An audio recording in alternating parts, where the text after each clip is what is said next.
NDA ప్రభుత్వం అంటే Telugu Desam Janasena Bharatiya Janata party ప్రభుత్వం తీసుకున్న తొలి సంక్షేమ కార్యక్రమం 3,000 రూపాయల పెన్షన్ ని 4,000 రూపాయలు చేస్తాం సార్. ఆ కార్యక్రమం మా మంగళగిరి నియోజకవర్గంలో చేస్తాం. చాలా చాలా ఆనందం కల్పించింది. మేము మీ వెనకాల ఉంటాం. అమరావతి పనుల్లో కానివ్వండి, సీడ్ యాక్సెస్ రోడ్ లో కానివ్వండి, ఇతర సంక్షేమ అభివృద్ధి కార్యక్రమాల్లో ముందులో మంగళగిరి ప్రజలు మీకు నిలబడతారు, మీకు అండగా ఉంటారు. వచ్చే 5 సంవత్సరాల్లో అన్ని శాఖ మంత్రులతో మేము చర్చిస్తాం. ఇక్కడున్న సమస్యలన్నీ పరిష్కరించే మార్గాన్ని మేము ఎత్తుక్కుంటాం సార్.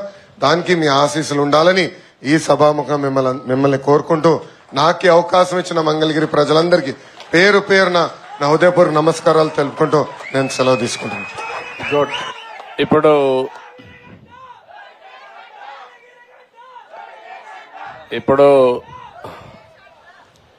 ఏదైతే మీ ఎమ్మెల్యే అదే మరి మంత్రి ఇక్కడ చెప్పాడో, నేనేదో లోకేష్ మా కుటుంబ సభ్యుడో అని కాకుండా అతి పెద్ద మెజారిటీతో గెలిపించే నియోజకవర్గంలో 3వ నియోజకవర్గం మంగళగిరి, రాజధానిలో భాగం మంగళగిరి. ఈ ప్రాంతంలో ఒకవేళ కానీ మీరు తక్కువ మెజారిటీ గెలిపించుంటే నేను కూడా పెద్దగా పట్టించుకునేవాడిని కాదు. కానీ అతను ఎవరైనా నాకు ఒకటే, మెరిట్ కాడ మాత్రం నేను మాత్రం చాలా స్పష్టంగా ఉంటా. ఈ నియోజకవర్గం రుణం తీర్చుకోవాల్సిన బాధ్యత ఎన్డీఏ ప్రభుత్వానికి, తెలుగుదేశానికి ఉంది. తప్పకుండా ఏం చేయాలనో చేయడానికి ముందుకు పోతామని చెప్పి నేను మీకు తెలియజేస్తున్నా. మీరు సిస్టమేటిక్ గా వర్క్లన్నీ ఐడెంటిఫై చేయండి. సమస్యలు 2 రకాలుగా ఉంటాయి. ఒకటి financial, 2 non financial. Non financial ఉండేటివన్నీ ఇక్కడే కలెక్టర్ ఉంది, స్పష్టమైన ఆదేశాలు ఇస్తున్నా. అడ్మినిస్ట్రేషన్ అంతా స్ట్రీమ్ లైన్ చేసి వార్ ఫుటింగ్ లో వీలైనంత తొందరలో సమస్యలు పరిష్కారం చేయాల్సిందిగా ఆదేశాలు ఇస్తున్నా. She will get it done. ఏదైనా నా క్లియరెన్స్ కావాలంటే వస్తాయి తప్ప ఇక్కడవన్నీ ఆవిడ క్లియర్ చేస్తుంది. రెండోది ఫైనాన్షియల్ గా కూడా ఒక పద్ధతి ప్రకారం మొత్తం తీసుకోండి. ఈ 5 సంవత్సరాల్లో ఎప్పుడూ జరగని అభివృద్ధి ఈ మంగళగిరిలో చేసే బాధ్యత మాది, రాజధానిలో చేసే బాధ్యత మాది. ఎందుకంటే ఒక రాజధానిని ఆదర్శంగా చేయాలంటే అందరి సహకారం ఉంటే తప్ప సాధ్యం కాదు. రెండో విషయం కూడా ఒకటే కోరుతున్నా, ఈ రాజధాని ప్రాంతంలో ఉండే ప్రతి ఒక్క రైతును గాని ప్రజలు గాని కోరుతున్నా, ఏదైనా రోడ్డు వేయాలంటే అడ్డపడడం, కోర్టుకు పోవడం కూడా కరెక్ట్ కాదు. మీకు ఏదైనా ఇబ్బంది ఉంటే చెప్పండి. నేను ఎప్పుడు కూడా నా జీవితంలో గుర్తుపెట్టుకోవాల్సింది, ఒక హైదరాబాద్ ఎయిర్పోర్ట్ కట్టినా, ఒక సైబరాబాద్ కట్టినా, ఒక ఔటర్ రింగ్ రోడ్ వేసినా, ఒక పోలవరం కట్టినా, ఒక ఇరిగేషన్ ప్రాజెక్ట్ కట్టినా, అక్కడుండే రైతులు కూడా ఎవరైతే భూమి ఇస్తారో వాళ్ళు కూడా ఆనందంగా పెట్టి, అంటే లిబరల్ గా కాంపన్సేషన్ ఇచ్చి ఆ ప్రాజెక్ట్ ని పూర్తి చేసిన ఘనత తెలుగుదేశం ప్రభుత్వానికి గతంలో. ఇప్పుడు కూడా దానికి కట్టుబడి ఉన్నాం.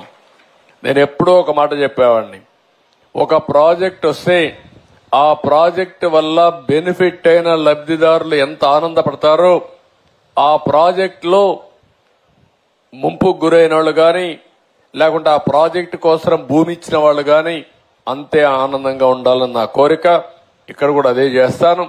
అల్టిమేట్ గా ఇప్పుడు ఏవైతే పనులు చెప్పారో పెనుమాక, మంగళగిరి మొత్తం order of priority me MLA తయారు చేసుకుంటారు, మీరు తయారు చేసుకుంటారు. అవన్నీ కూడా క్లియర్ చేసే బాధ్యత ప్రభుత్వం తీసుకుంటుందని చెప్పి నేను మీకు తెలియజేసుకుంటూ మరొక్కసారి ఒక చరిత్రకు శ్రీకారం చుట్టాం. నేను ఒక మాట చెప్పాను, ఈ రోజు మనం ఇచ్చే పింఛను మొట్టమొదటిసారిగా 3,000 నుంచి 4,000 పెంచాం. దివ్యాంగులకు 3,000 నుంచి 6,000 పెంచాం. ఎవరైనా బెడ్ రిడన్ అయితే, బెడ్కి పరిమితమైతే వాళ్లకు సదుపాయాలు చేయాలి, వాళ్లకు సేవలు అందించాలి, మళ్ళా కుటుంబాన్ని ఆదుకోవాలి. కాబట్టి 5,000 నుంచి 15,000 పెంచాం. దగ్గర 66,31,000 మందికి పింఛన్లు ఇస్తున్నాం. ఈ సమయంలో టెక్నాలజీ సపోర్ట్ తో ఎప్పటికప్పుడు మేము మానిటర్ చేస్తున్నాం. 65 లక్షలకు గాను 17 లక్షల మంది ఇప్పటికే పెన్షన్ డిస్ట్రిబ్యూట్ చేసేశారు. అంటే దగ్గర 26% డిస్ట్రిబ్యూషన్ అయిపోయినాయి, 1/4 అయిపోయినాయి. మధ్యాహ్నాలకు సాయంత్రానికి మొత్తం డిస్ట్రిబ్యూట్ చేసే పరిస్థితికి వస్తారు. అలాంటి కార్యక్రమం మీరు చూస్తే 33,000 దగ్గర మనం ఇచ్చిన కార్యక్రమంలో 33,100 కోట్ల రూపాయలు సంవత్సరానికి ఖర్చు పెడుతున్నాం. 5 ఏళ్లలో 1,65,500 కోట్ల రూపాయలు ఖర్చు పెట్టే కార్యక్రమానికి పెనుమాకలో శ్రీకారం చుట్టడం నా పూర్వజన్మ సుకృతంగా భగవంతుడిచ్చిన అవకాశంగా నేను భావిస్తూ మరొకసారి హామీ ఇస్తున్నా, ఇది ప్రజా ప్రభుత్వం, పేదల ప్రభుత్వం, నిరంతరం మిమ్మల్ని గురించి ఆలోచించే ప్రభుత్వం.